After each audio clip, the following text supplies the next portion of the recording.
Welcome to Samba Samba. Enjoy the video. In this video, I will show you how to make mushroom gravy. First, you'll need about 8 ounces of your favorite fresh mushrooms, like cremini or button, and 1/4 cup of butter. Slice the mushrooms thinly to ensure they cook evenly and absorb all the delicious flavors.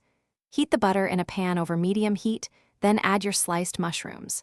Sauté them until they are beautifully golden brown and tender, which usually takes about 5 to 7 minutes. Once your mushrooms are perfectly browned, it's time to build the base of our gravy. Sprinkle 2 tablespoons of all-purpose flour directly over the cooked mushrooms. Stir this mixture constantly for about 1 minute. This step is crucial as it cooks out the raw flour taste, ensuring a smooth and delicious gravy. Next, slowly whisk in 2 cups of beef or vegetable broth, adding it a little at a time to prevent lumps.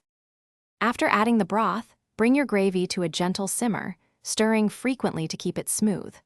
Let it simmer for about 3 to 5 minutes, or until it reaches your desired thickness. The gravy will naturally thicken as it cooks. Finally, season your mushroom gravy with 1/2 teaspoon of salt and 1/4 teaspoon of freshly ground black pepper. Taste and adjust the seasonings as needed to suit your preference. To finish, stir in 2 tablespoons of fresh, chopped parsley for a burst of color and fresh flavor. This simple addition really elevates the dish. Your homemade mushroom gravy is now ready to be enjoyed. It's perfect over mashed potatoes, roasted chicken, or any dish that needs a rich, savory touch. Don't forget to check the description below for a link to those fantastic leak-proof meal prep containers and other great deals. Thanks for watching. Thanks for watching.